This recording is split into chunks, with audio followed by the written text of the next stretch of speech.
Hello दोस्तों, मैं आप लोग को चिलर के पंप रूम के बारे में एक्सप्लेन करूंगा और वो आपको बताऊंगा। उसके बाद से मैं आपको चिलर के ऊपर लेके जाएगा। चिलर प्लांट में 2 चिलर है हमारा, एयर कूल्ड चिलर, वहाँ पे लेके जाएगा। फिर चिलर के बारे में आपको एक्सप्लेन करेगा, ठीक है। नॉर्मली ये हमारा प्राइमरी पंप है, 4 प्राइमरी पंप है। ये प्राइमरी पंप है और ये हमारा 3 सेकेंडरी पंप है। जैसे कि आप देख रहे हैं, ये सेकेंडरी पंप। तो प्राइमरी पंप और सेकेंडरी पंप का नॉर्मली बेसिकली 2 ही काम होता है। प्राइमरी पंप का क्या काम है? प्राइमरी पंप जो है हमारा बिल्डिंग से पानी लेके चिलर को पानी जो है वाटर वो प्रोवाइड करेगा, और चिलर पानी को जब ठंडा कर देगा तो सेकेंडरी पंप का काम होता है कि चिलर से पानी लेके बिल्डिंग्स में सप्लाई करेगा। अब बिल्डिंग्स में सप्लाई करेगा, इसका मतलब क्या है? बिल्डिंग्स में हमारा इक्विपमेंट लगा हुआ है। इक्विपमेंट में क्या हो सकता है? चिल्ड वाटर FC हो सकता है, चिल्ड वाटर AHE हो सकता है, चिल्ड वाटर क्रैक यूनिट हो सकता है। मतलब चिल्ड वाटर से जितने भी यूनिट हैं जो कूलिंग प्रोड्यूस करते हैं, मतलब वो है, ठीक है। तो ये तो हो गया हमारा वाटर का सर्कुलेशन करने के लिए। एक तो प्राइमरी पंप है, एक सेकेंडरी पंप है, ठीक है। अब ये प्राइमरी पंप के मोटर को रन करने के लिए ये हमारा VFD है। प्राइमरी पंप को चलाने के लिए क्या है? VFD है। ये VFD है, ये रन, ये देखिए इंडिकेशन क्या है? रन का है, ठीक है। अभी मतलब रनिंग में है। फ्रीक्वेंसी कितना पे चल रहा है? ये 59 हर्ट्ज फ्रीक्वेंसी पे रन है। वोल्टेज कितना ले रहा है? 400 वोल्टेज, ओके। तो ये हमारा VFD का डिस्प्ले है और इसमें इंडिकेशन क्या है? रन का है, अभी चल रहा है। और इधर फिजिकल भी हम लोग वेरीफाई करके चल रहा है। ये भी 60 हर्ट्ज फ्रीक्वेंसी पे चल रहा है, ठीक है। अभी इसमें 2 प्राइमरी में ऑन है, 2 सेकेंडरी में ऑन है। वो हो गया सेकेंडरी और ये हो गया प्राइमरी। इसमें भी रन है। ये स्टम्प है ड्यूटी वाला, स्टैंड बाई में भी एक ऑफ है और इधर एक ड्यूटी का ऑन है, ठीक है। इसमें भी कितना फ्रीक्वेंसी है? 54 हर्ट्ज फ्रीक्वेंसी पर रन हो रहा है। ये फ्रीक्वेंसी फ्लक्चुएटिंग होता है। बेसिकली हमारा जो वीडियो है वो फ्रेशर्स लड़कों के लिए बेनिफिशियल होता है। जो एक्सपीरियंस वाले हैं उनके लिए एक्चुअली थोड़ा मेरा वीडियो बेनिफिट नहीं है, क्योंकि उतना डीप में जाके मैं एक्सप्लेन नहीं कर सकता हूँ, ठीक है। अब देखिए, ये पंप रूम के अंदर कुछ फिटिंग्स हैं, वो फिटिंग्स के बारे में मैं आपको बता देता हूँ। ये हमारा मोटर हो गया और ये नेम प्लेट हो गया उसका, ठीक है। ये हमारा पंप हो गया, सेंट्रीफ्यूगल पंप है। अब देखिए, जब हमारा मोटर चलेगा, पंप चलेगा, तो क्या करेगा? ये इधर से वाटर को सक करेगा, वाटर को इधर खींचेगा इधर से, ठीक है, और इधर से ये थ्रो करेगा। अब इसमें फिटिंग्स क्या है वो बता देता हूँ। ये सेंसिंग लाइन बोलते हैं इसको, ठीक है। ये हमारा एक गेज लगा दिया, क्या है? Pressure gauge. अब इस गेज के अंदर कितना प्रेशर है? 100 PSI, ठीक है। ऊपर में क्या है? एक गेट वाला है, वो इधर एक क्या बोलता है? चेक वाला है, चेक वाला है, इधर गेट वाला है। फिर ये लाइन ऐसे जा रहा है, फिर इधर एक गेट वाला है और ऐसे होके ये बाहर चला जा रहा है, ठीक है। ये जो दिख रहा है ना, वो एक एस्टेट सा छोटा सा, वो एयर वेंट है, एयर रिलीफ के लिए। ओपन करके ऊपर रिलीफ वो कर सकता है। और इसमें एक टेम्परेचर गेज डाल दिया है इस लाइन में, देखिए थर्मोमीटर बोलते हैं इसको, ये थर्मोमीटर है। तो इसमें मैं बेसिकली फिटिंग्स क्या है? गेज है, वाल है, गेट वाल है, ये प्रेशर रिलीफ वाल है, DRV है, डबल रेगुलेटिंग वाल है, ये सब इसमें फिटिंग्स है।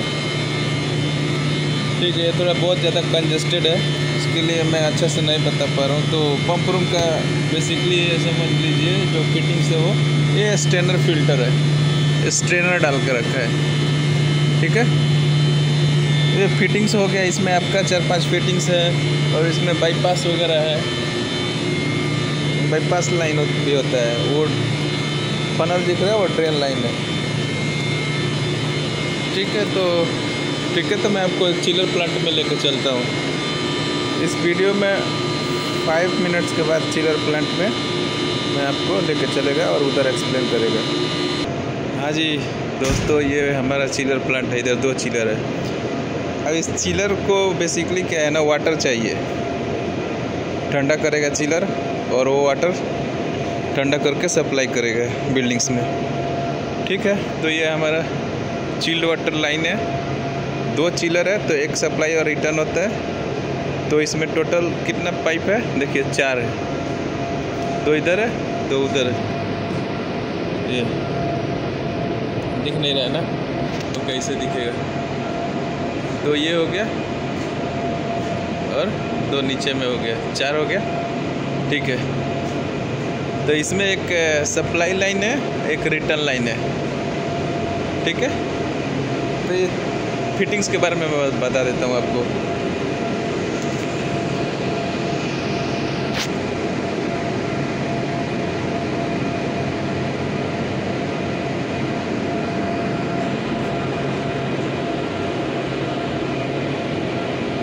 अभी देखिए ये ऊपर वाला जो लाइन है चिल्ड वाटर सप्लाई लिख रहा है और स्टिकर भी मारा हुआ है। ये चिलर को पानी जा रहा है। ठीक है, ये चिलर के लिए क्या हो गया, सप्लाई हो गया। चिलर को हम लोग पानी दे रहे हैं तो इसको सप्लाई लाइन बोल दिया। और ये चिलर में से ठंडा होके बाहर जा रहा है तो ये रिटर्न लाइन हो गया। ठीक है, कहीं ऐसा भी स्टिकर लगा सकते हैं हम। अगर चिलर के रेफरेंस में देखा जाए तो चिलर क्या सप्लाई कर रहा है, ठंडा पानी सप्लाई कर रहा है। तो इसमें से सप्लाई अगर कर रहा है तो ये नीचे वाला लाइन है चिलर को दे दिया, ओके, उधर से ठंडा होके ऊपर वाला लाइन में रिटर्न हो गया। ठीक ना, तो ये ठंडा होके निकल रहा है ऊपर वाला लाइन में।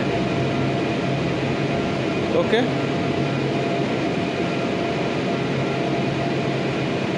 तो इसमें फिटिंग्स क्या है, उधर से अपना चिल्ड वाटर लाइन है, यहाँ पे एक गेट वाल लगा दिया। ये गेट वाल अगर क्लोज कर देंगे हम तो वाटर का सर्कुलेशन नहीं होगा, वाटर का सर्कुलेशन रुक जाएगा। फिर इधर एक DRB लगा दिया, DRB लगा दिया वाटर को कंट्रोल करने के लिए। उसका जो वाटर का सप्लाई है उसको कम और ज़्यादा इधर से हम कर सकते हैं। इधर एक ये सेंसिंग लाइन बना दिया, BMS के लिए सेंसिंग लाइन बना दिया। ओके, फिर उसके बाद में एक सेंसर लगा दिया, डिफरेंशियल प्रेशर सेंसर। उसके बाद से ये मोटराइज्ड आइसोलेशन वाला होता है, ये BMS के थ्रू ऑपरेट होता है, ये रिटर्न लाइन में लगता है। ओके, फिर उसके बाद ये गेट वाल लगा दिया, फिर ये एयर वेंट लगा दिया। ठीक है, दोनों लाइन में एयर वेंट है, सप्लाई और रिटर्न दोनों में। ओके,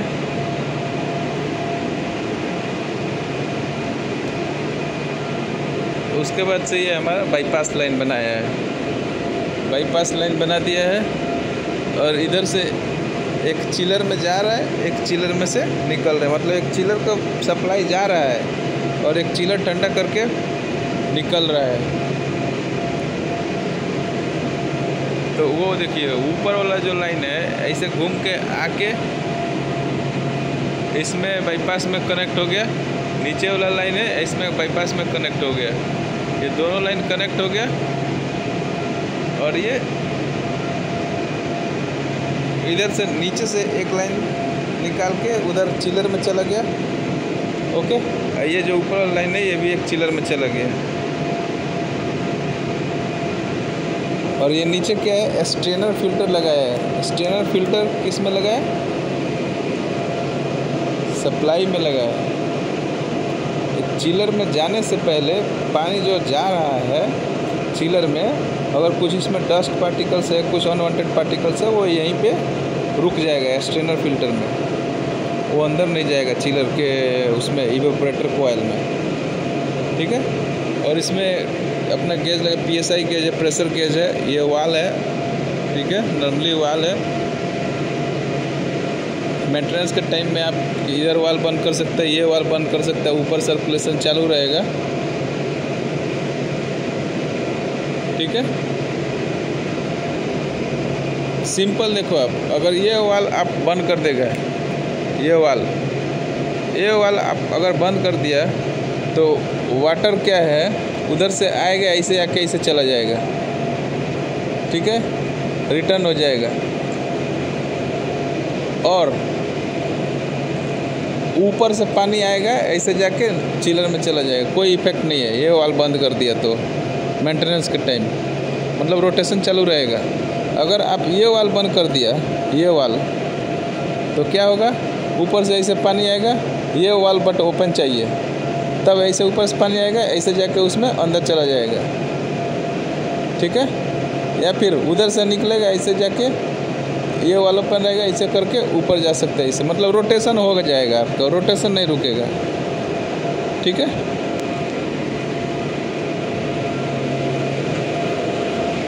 ये हमारा चिलर हो गया। ये कंडेंसर कॉइल है, इसको गैलरी बोलते हैं, ओके। ये गैलरी है, हमारा कंडेंसर कॉइल है, इसमें वाटर का रेफ्रिजरेंट का सर्कुलेशन होता है कंडेंसर कॉइल में। और ऊपर कंडेंसर फैन है। कंडेंसर फैन क्या करता है, जो भी हीट है ना, वो हीट को रिमूव करता है, बिल्डिंग से बाहर फेंकता है, ठीक है। ये VFD है, फैन को चलाने के लिए। अभी हमारा चिलर ऑफ कंडीशन में है। ये एक्सपेंशन वाल है, एक एक पार्ट में बताता हूँ। सबसे पहले कंप्रेसर है। ये कंप्रेसर, कोई सा भी एयर कूल्ड चिलर में 2 कंप्रेसर होता है, कंप्रेसर A, उधर कंप्रेसर B। एक कंप्रेसर अगर ख़राब हो जाता है तो दूसरा वाला कंप्रेसर से ये चिलर चलता रहेगा जब तक कि इसको रेक्टिफाई न कर लीजिए। तो कंप्रेसर हो गया। अब कंडेंसर, एक कंप्रेसर क्या करता है, रेफ्रिजरेंट को कंप्रेस, जो भी इवेपोरेटर से जो रेफ्रिजरेंट आता है लो प्रेशर और लो टेम्परेचर वाला, हाई टेम्परेचर वाला, उसका ये कंप्रेस करके उसका प्रेशर बढ़ा देता है। ये सक्शन लाइन है, कंप्रेसर में जा रहा है ये रेफ्रिजरेंट, ये सक्शन लाइन है, ये कंप्रेसर में जा रहा है। अब कंप्रेसर में जा रहा है तो कंप्रेसर क्या करेगा, उस रेफ्रिजरेंट को कंप्रेस करके हाई प्रेशर हाई टेम्परेचर में कन्वर्ट कर देगा और कंडेंसर को दे देगा। ये जो लाइन दिख रहा है ये कंडेंसर में जा रहा है, ठीक है। ये लाइन देखिए, ये लाइन ऐसे आया, ऐसे देखिए, यहाँ से एक निकल गया और ये देखिए, ये दिख रहा है, ये पतला लाइन, ये ऊपर इस कॉइल में जाके घूमेगा, इस कॉइल में चला गया, कॉइल में अंदर ही अंदर घूमता रहेगा रेफ्रिजरेंट। तो कंडेंसर में जब हमारा गया रेफ्रिजरेंट हाई प्रेशर और हाई टेम्परेचर वाला, तो कंडेंसर का काम क्या होता है, उसमें जो हीट है ना उसको लेके बिल्डिंग से बाहर फेंके और उस रेफ्रिजरेंट को ठंडा कर दे, टेम्परेचर डिक्रीज कर दे, ओके। तो कंप्रेसर के बाद कंडेंसर में गया, फिर एक्सपेंशन वाल में जाएगा कंडेंसर के बाद। अब एक्सपेंशन वाल है, इधर हीट एक्सचेंजर है, ये इसको इकोनोमाइजर बोलते हैं। ये हीट एक्सचेंजर है, ये जो प्लेट दिख रहा है ना, ये हीट एक्सचेंजर का काम करता है। ये टोटल इसका एक्सप्लेनेशन मेरे दूसरे वीडियो में है, जो चिलर का वेंडर आया था उसने एक्सप्लेन किया हुआ है, तो अच्छे से एक्सप्लेन किया, उसमें आप देख सकते हैं। ये फिल्टर है तरह का, और यहाँ पे क्या होता है, रेफ्रिजरेंट के फ्लो को कंट्रोल किया जाता है, कितना रेफ्रिजरेंट हमारा इवेपोरेटर में जाना चाहिए, कितना नहीं जाना चाहिए। ये EXB है ना, ये EXB ये लोग डिसाइड करते हैं। तो एक्सपेंशन वाल में क्या होता है ना, नॉर्मली ये लोग क्या करता है, जो रेफ्रिजरेंट आता है उसका प्रेशर और टेम्परेचर दोनों को कम कर देता है, मतलब रेफ्रिजरेंट कुल मिला के ठंडा हो जाता है इधर। और वो रेफ्रिजरेंट जो इवेपोरेटर है ना, ये लंबा सा इवेपोरेटर दिख रहा है आपको, मोटा सा, ये जो इवेपोरेटर, इसके अंदर रेफ्रिजरेंट जाता है और वो रेफ्रिजरेंट अंदर ही अंदर घूमता है और जो वाटर आ रहा है वो चिल्ड वाटर का इसमें इवेपोरेटर कॉइल में उस वाटर को ठंडा कर देता है। और फिर जब वाटर के हीट को ऑब्जर्व करता है रेफ्रिजरेंट, तो रेफ्रिजरेंट गर्म हो जाता है, हाई टेम्परेचर में कन्वर्ट हो जाता है और वो रेफ्रिजरेंट इवेपोरेटर से बाहर निकल के किस में जाता है, कंप्रेसर में। और फिर वही साइकिल चलता है, कंप्रेसर उसको कंप्रेस करके हाई प्रेशर हाई टेम्परेचर में कन्वर्ट करके कंडेंसर कॉइल को देता है। कंडेंसर कॉइल में जाने के बाद अपना फैन जो है उसका हीट को रिमूव करके बाहर फेंक देता है और फिर वो EXV में जाता है, एक्सपेंशन वाल में। फिर उधर प्रेशर और टेम्परेचर उसका डाउन किया जाता है। फिर उसके बाद से वो इवेपोरेटर सेक्शन में जाता है, वो वाटर को ठंडा करता है।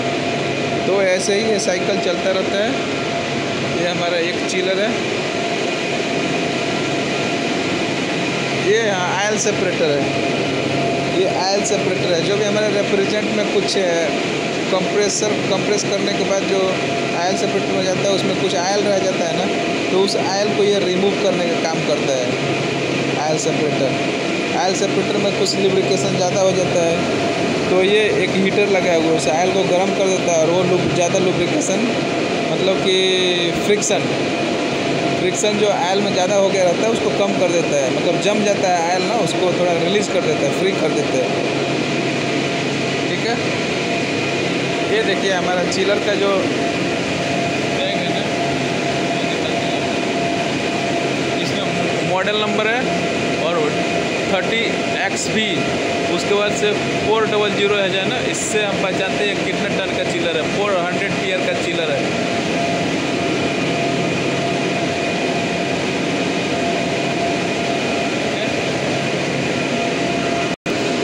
हमारा एक चिलर, ये दूसरा चिलर। ठीक है, अब हम थोड़ा आपको डिस्प्ले साइड से थोड़ा दिखा देना चाहता हूँ, थोड़ा बता देना चाहता हूँ। ये हमारा एक BMS का कनेक्शंस के लिए है इसमें। ठीक है, ये BMS का कनेक्शन इसमें होता है। तो बाकी सब ये PCB है, वो सब इम्पोर्टेंट है, सब फीडबैक मिलता है इसको। कंप्रेसर, कंडेंसर, ये सब जो भी फैन वैन है सब इसको डिस्प्ले में फीडबैक मिलता है उससे। ठीक है, ये हमारा डिस्प्ले पे हम लेके आ गया।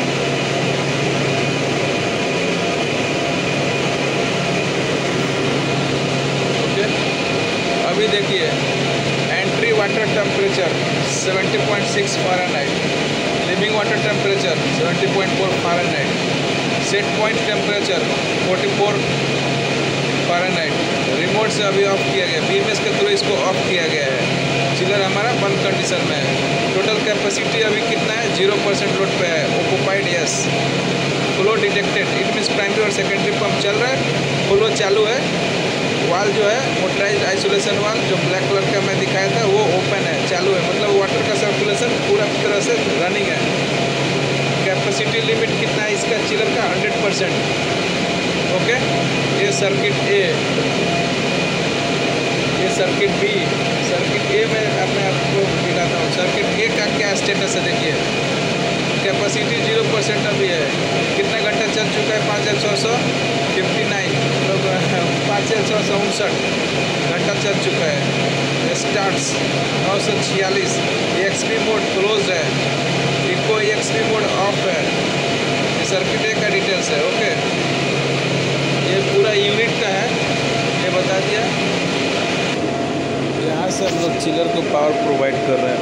मेनली जो है पावर हमारा यहाँ पे आ रहा है और चिलर का पावर का जो सोर्स है यहाँ पे कनेक्ट है। यहाँ से हम ऑन करेंगे तो चिलर में पावर जाएगा, यहाँ से ऑफ करेंगे तो चिलर का पावर कट जाएगा। तो ये हमारा पावर सोर्स है।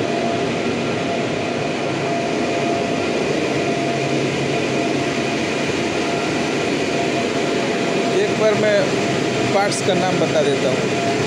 ये जो आपको दिख रहा है ना, ये क्या है मालूम है, ये है आयल सेपरेटर। वो आयल अगर जम जाएगा ना, इसके लिए वो ब्राउन कलर का जो बेल्ट लगा है ना, वो हीटर है एक तरह का, वो हीट करके उसको लुब्रिकेशन में कन्वर्ट कर देता है, उसको पतला कर देता है, आयल को जमने नहीं देता है। और जो रेफ्रिजरेंट है हमारा कंप्रेसर कंप्रेस करने के बाद ऑयल सेपरेटर में जाता है ना, ये पाइप है ना, जाके इसे निकलता है तो ऑयल जो होता है इसमें बाहर हो जाता है इसके अंदर, ठीक है, और रेफ्रिजरेंट वापस घूम के चला जाता है। मतलब रेफ्रिजरेंट के अंदर ऑयल ना रहे इसके लिए है ये ऑयल सेपरेटर, ठीक है। ये ऑयल सेपरेटर का समझ में आ गया, रेफ्रिजरेंट के अंदर से ऑयल को रिमूव करता है। उसके बाद देखिए ये है ना कनेक्शन, ये कंप्रेसर है, ठीक है।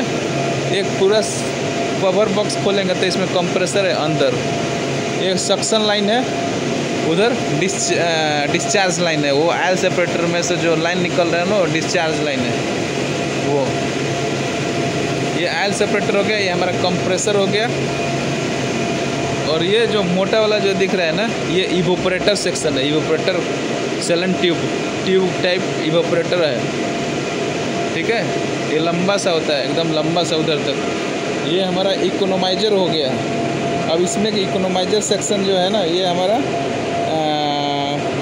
EXB हो गया, 2 एक्सपेंशन वाल जिसको बोलते हैं। ये हमारा फिल्टर हो गया, ठीक है। फिर से एक दूसरा कंप्रेसर है हमारा सर्किट B ये। और ये हमारा कंडेंसर कॉइल हो गया, ऊपर कंडेंसर फैन है। ये कुछ मेन पार्ट्स है जो मैं आपको बता दिया। ये हमारा VFD है, VFD आपको दिखाया पिछले थोड़ा देर पहले, वही है VFD। और उसमें सेंसर कुछ लगा होता है, सेंसर भी है, ठीक है। ये ऑयल सेपरेटर है, ये कंप्रेसर है, बस यही सब है। सेंसर लगा हुआ है, इस लाइन में प्रेशर और टेम्परेचर सेंस करके डिस्प्ले में दिखाएगा, ओके।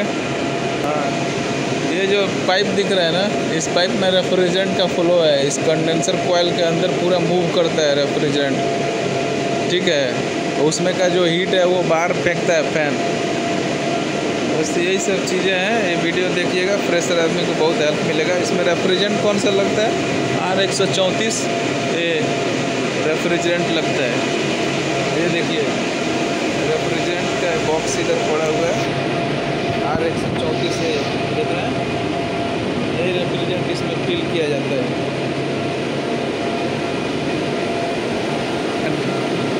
VFD है, कंडेंसर फैन को चलाने के लिए VFD है, ओके। का डिस्प्ले साइड में आपको दिखा देता हूँ धीरे धीरे करके एक चीज़। इसमें BMS का कनेक्शन हो गया है एक TV5 में। ये हमारा PCB है जो भी है, तो मुझे मालूम नहीं कि अच्छे से बताऊँ। ये PCB है, इसमें डिस्प्ले में फीडबैक देने के लिए है एक चीज़ का, ठीक है। ये अपना हो गया डिस्प्ले, ऊपर में भी PCB है, ठीक है। ये कोई सिस्टम लेके आएगा तो सिस्टम इसमें कनेक्ट करके इसको बाहर से ऑपरेट कर सकता है। ये इंटरनेट ईथरनेट 1 USB 1 इस टाइप में इसमें लगा के इसमें अपना चेक कर सकता है। अब देखिए ये डिस्प्ले सर्किट ए का जो डिस्प्ले है, स्टेटस क्या है इसका भी, कंप्रेसर ऑफ है, ये चिलर ही ऑफ है तो कंप्रेसर ऑफ है, ठीक है। अब देखिए ये हमारा क्या है, ये हमारा क्या है, ये है हमारा इवोपरेटर सेक्शन। इवोपरेटर में चिल्ड वाटर का 2 लाइन होता है, एक सप्लाई एक रिटर्न। तो एंट्री वाटर टेम्परेचर जो इस इवोपरेटर में पानी आ रहा है ना बिल्डिंग से, उसका टेम्परेचर कितना है 73.0 फ़ारेनहाइट। और वही पानी इधर निकल रहा है। क्यों निकल रहा है? क्योंकि चिलर ऑफ है, ओनली पंप चल रहा है, ठीक है। तो सेम टेम्परेचर मतलब वाटर जो है सेम है, वही सर्कुलेशन चल रहा है। जब चिलर ऑफ रहेगा और वाटर का सर्कुलेशन चलेगा पंप के थ्रू तो वो टेम्परेचर हाई जाएगा। अगर चिलर हमारा रन है तो रन कंडीशन में क्या होता है ना, जो एंट्री वाटर है वो तो उसका टेम्परेचर हाई रहेगा, पर जो लिविंग वाटर है ना उसका टेम्परेचर कम हो जाएगा, ये ठंडा करने लगेगा वाटर को। अब क्यों ठंडा करेगा? जो हमारा रेफ्रिजरेंट है इस इवोपरेटर सेक्शन में घूम रहा है, रेफ्रिजरेंट तो ठंडा है, वाटर तो गर्म है। जैसे ही वाटर गर्म आएगा इसमें घूमेगा, रेफ्रिजरेंट ठंडा है उसे टकराएगा तो उस वाटर को ठंडा कर देगा, लेटेंट हीट को ऑब्जर्व कर लेगा। और वही रेफ्रिजरेंट कंडेंसर फैन में जब घूमेगा जाके तो फैन जो है उसका हीट रिमूव कर देगा और उसका टेम्परेचर डाउन कर देगा। तो ये साइकिल है, मैं जैसे बताया था अभी जितने वाटर आया, अंदर गया, फिर इसमें ठंडा होकर इसे बाहर निकल गया। अब वो पूरा बिल्डिंग में जाएगा, EHU के पास में, FCU के पास में, क्रैक यूनिट के पास में, जो भी चिल्ड वाटर से चलने वाला जो यूनिट है उसके पास में जाएगा और वो लोग उस चिल्ड वाटर के हेल्प से कूलिंग प्रोड्यूस करेगा। ये है हमारा कंप्रेसर, स्क्रू टाइप कंप्रेसर है चिलर के अंदर। ये कंप्रेसर में क्या है, ये सक्शन लाइन है। सक्शन लाइन में क्या है, 84.6 फ़ारेनहाइट इसका टेम्परेचर है रेफ्रिजरेंट का। कैसे बता रहा है, इसमें सेंसर लगा होता है, ठीक है। अब ये कंप्रेसर क्या है, सक्शन लाइन लिया, इधर से कंप्रेस करके हाई प्रेशर हाई टेम्परेचर में कन्वर्ट कर दिया रेफ्रिजरेंट को। ये रेफ्रिजरेंट इधर आयल सेपरेटर में गया, ऐसे आयल सेपरेटर में गया, इसका आयल रिमूव कर दिया और इधर एक ड्रायर फिल्टर लगा दिया है, ये ड्रायर फिल्टर, ठीक है। इसमें गया, फिर इधर से रेफ्रिजरेंट निकल के इसमें चला गया कंडेंसर कॉइल में। कंडेंसर कॉइल में इसे घूमेगा, खूब घूमेगा, ज़्यादा देर घूमेगा तो उसका हीट रिमूव करके बाहर फेंका जाएगा। फिर वही ऐसे आएगा फिल्टर में कुछ डस्ट पार्टिकल्स रहेगा तो इधर रिमूव कर लिया जाएगा। फिर फिल्टर्स के बाद में इधर इसमें जाएगा, हीट रिमूव किया जाएगा। और ये EXP है, एक्सपेंशन वाल्व, ये अपने ज़रूरत के हिसाब से ओपन क्लोज होगा, उतना ही रेफ्रिजरेंट ये आगे पास करेगा, ठीक है। ये दो लाइन है, देखिए, एक लाइन ये, एक लाइन ये, एक मेन EXP है, एक नॉर्मल EXP है। तो इधर से जो रेफ्रिजरेंट जो जा रहा है ना, वो पूरा ठंडा रेफ्रिजरेंट है, चिल्ड वाटर, एकदम चिल्ड रेफ्रिजरेंट, एकदम ठंडा। वो रेफ्रिजरेंट जाके इसमें सेलेंट ट्यूब में घूमेगा तो वाटर को ठंडा कर देगा, ठीक है। और यही रेफ्रिजरेंट यहाँ से बाहर निकल के कंप्रेसर में चला जाएगा। तो ये ऐसा ही घूमता रहेगा ये सर्किट, ठीक है। ये जितना मुझे मालूम था उतना मैं आपको एक्सप्लेन कर दिया। तो अगर कुछ वीडियो में कमी रहे तो प्लीज़ बुरा नहीं मानने का। ओके, थैंक यू दोस्तों। ये मॉडल नंबर है 400 DL का चिलर है।